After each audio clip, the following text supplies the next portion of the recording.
Hello दोस्तों, क्या आपके भी मन में यह आता है सवाल दोस्तों कि कोई भी चीज़ें जब हम याद करते हैं तो उस समय तो याद होती है, लेकिन कुछ समय बाद क्या हो जाता है दोस्तों, भूल जाते हैं। और ये परेशानी आपके साथ नहीं, ये बहुत सारे बच्चों के साथ ऐसी परेशानी होती है। तो इसका समाधान क्या है? अगर आपके साथ ये चीज़ें हो रही है तो ये वीडियो आपके लिए। दूसरा, किसी भी चीज़ को हम लंबे समय तक याद किस तरीके से रख सकते हैं ताकि जब भी उसके बारे में कोई भी जिक्र करे या कभी भी उसके टेस्ट लिए जाएं या एग्जाम हो जाए तो हम उसको बखूबी तरीके से उसका उत्तर स्पष्ट रूप से दे पाएँ। अगर इस सभी समस्याओं का समाधान अगर आप चाहते हैं दोस्तों, तो आपको इस वीडियो को शुरू से लेकर अंत तक आपको देखना है। मैं दिलीप कुमार आप सभी का स्वागत करता हूं और इसमें आपको पेपर से रिलेटेड यानी कि एग्जाम से संबंधित सभी टिप्स और ट्रिक्स आपको बताई जा रही है। दोस्तों, सबसे पहले जब भी आप पढ़ते हैं तो आपको क्या करना है कि 1 या 2-3 पेज का आपको क्या करना है, पिन करना है। यानी कि 3 पेज लीजिए, कोई भी फेयर अच्छी पेज लीजिए, ठीक है, और कॉपी में से हो सकता है या फोटो कॉपी किसी भी तरीके से हो सकता है, और उसको क्या कर लीजिए, पिन कर लीजिए। अब आप जहाँ पढ़ते हैं उसको वहाँ पर रखिए और जो चैप्टर आप पढ़ रहे हैं या पढ़ने जा रहे हैं तो उस चैप्टर को पढ़ना शुरू कर दीजिए। पढ़ने के दौरान कोई भी ऐसी डेट्स या ऐसा कोई फॉर्मूला या ऐसे इंपॉर्टेंट कैरेक्टर जो चैप्टर में है उसको क्या करना है, जो आपने पेज बनाए हैं अलग से, जो 3 पेज बनाए हैं उस पर लिखिए उस चैप्टर का नाम और उसमें लिखना शुरू कर दीजिए। जैसे जैसे आप चैप्टर पूरा करेंगे और जो जो उसमें मेन कैरेक्टर आ रहे हैं वो सभी को आपको क्या करना है, उस पेज पे लिख देना है। उसके बाद ये आपको 2 पेज में लगातार कर देने हैं, ठीक है। अब आपको क्या करना है, 2 पेज का भी हो सकता है या 1 पेज का भी हो सकता है। अब आपने क्या कर लिया, वो चैप्टर पूरा कर लिया है। अब उस चैप्टर में आपने जो भी कुछ समझा है या जो भी फॉर्मूले इंपॉर्टेंट्स है उसको क्या कर लिया, रिवाइज कर लीजिए। यानी कि अब आपको शांति से बैठना है और जो पेज आपके पास है उसमें समरी लिख लीजिए। अगर आपने उसको अगर कहानी पढ़ी है तो कहानी की समरी लिख दीजिए, सारांश लिख दीजिए। अगर आपने मैथ पढ़ा है तो मैथ जो फॉर्मूले इसमें इस्तेमाल किए गए हैं, चाहे छोटे फॉर्मूले क्यों ना हो चाहे बड़े फॉर्मूले क्यों ना हो, आप भी उसको क्या करिए, लिख लीजिए। चलिए, ये तो हो गए दोस्तों आपके उस नोट्स के बाद जो 3 पेज आपने बनाए थे। इससे फ़ायदा क्या हुआ कि जो भी आपने वो चैप्टर पढ़ा है उसका जो मेन जो पॉइंट है दोस्तों वो आपने उस पेज में लिखा है। यानी कि आपको उस चैप्टर को दोबारा डिटेल पढ़ने की जरूरत नहीं है। इस तरीके से आपके नोट्स भी तैयार होंगे और हमेशा चीज़ें याद भी रहेंगी।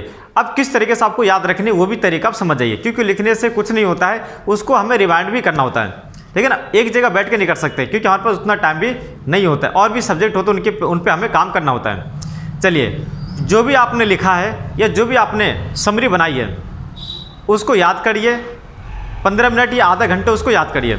उसके बाद वो चैप्टर कर दीजिए बंद। अब स्कूल जाइए और स्कूल में जितने भी आपके फ्रेंड्स मिलते हैं उनसे उस चीज़ के बारे में पूछिए। जैसे कि आपने फॉर्मूला याद किया था या फॉर्मूला आपने लिखे थे या समरी आपने याद करी थी, समरी आपने लिखे थे, अपने फ्रेंड से पूछिए कि क्या आपको इस चैप्टर के बारे में पता है। नहीं पता आपको फ्रेंड को, तो आपको क्या करना है, उस चैप्टर के बारे में उसको बता देना है। चाहे वो सुने चाहे ना सुने, आपको चैप्टर के बारे में बताना और कहना है कि अगर तुमने नहीं पढ़ा तो मैं इस चैप्टर को अच्छी तरीके से समझा सकता हूँ। इससे क्या हुआ कि आपने जो सुबह चैप्टर पढ़े थे उसकी जो मेन जो थ्योरी दोस्तों वो आपने पेज में लिखे और वो पेज आपने थोड़े याद करे थे, कुछ करेक्टर याद करे थे, और आपने सुबह सुबह जब स्कूल गए अपने फ्रेंड्स को बताई। इससे क्या हुआ कि अब उस चैप्टर का काम क्या है दोस्तों, पूरा हो गया है और रिवाइज भी हो गया है। और अगर आपने सामने वाला फ्रेंड्स ये कहते हैं कि ये तो मुझे पहले से ही पता है, तो आप उससे ये पूछिए किसकी समरी क्या है, तो आप उनसे सुन लीजिए। इससे क्या होगा कि दोनों का कम्युनिकेशन बेस्ट हो जाएगा और तरीके याद रहेंगे। अब सवाल ये उठता है कि अगर किसी के दोस्त ना हो स्कूल में तो क्या करेंगे। तो आपको क्या करना है, जो आपने नोट्स बनाए थे सुबह वो लेके जाना है साथ में, और प्रेयर होने से पहले जब तक प्रेयर नहीं होती है आपको क्या करना है, उसको बैठ के चुपचाप पढ़ना है। ज़्यादा तक 10 मिनट या 5 मिनट पढ़ना है और रिवाइज करना है और वो याद हो जाएगी। आप यकीन करिए, ये करके देख लीजिए। फिर उसके बाद स्कूल की छुट्टी हो जाती है, फिर उसी पेज को दोबारा रिवाइंड करिए, बीच बीच में लंच के टाइम में भी करिए। उसके बाद कुछ नहीं करना है, फिर घर आइए, फिर उस पेज को छोड़ दीजिए। फिर इसी तरीके से अगले चैप्टर में भी यही करना है। चैप्टर को खोलना है, उसके बाद पढ़ना, उससे जो मेन पॉइंट्स है उसको लिख देना है। अब सवाल ये उठता है कि इस तरीके से करते रहेंगे तो कुछ चीज़ें तो भूल भी सकते हैं, लेकिन मैंने आपको क्या कहा है कि वो तरीके हैं दोस्तों जो आप नहीं भूल सकते हैं। सबसे पहली बात, आपने जो भी सुबह नोट्स बनाए थे वो तो आपके स्कूल में याद होगी, पूरे दिन भर आपने ये चीज़ें याद कर ली।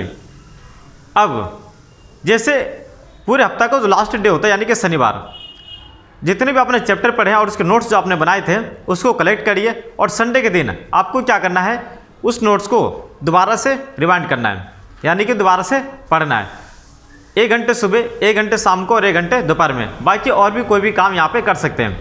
अब उस नोट्स में जो वर्ड नहीं आते हैं या जो फॉर्मूला नहीं आते हैं या आपको ये लगता है कि फॉर्मूला क्यों इस्तेमाल किया गया है, तो उसके बारे में नेट्स गूगल जहाँ भी हो सकता है यूट्यूब वगैरह से उसको सर्च करिए और उसके बारे में पूरी डिटेल लिखिए और उसी पेज के उसी चैप्टर के नोट्स में उसको लगा दीजिए।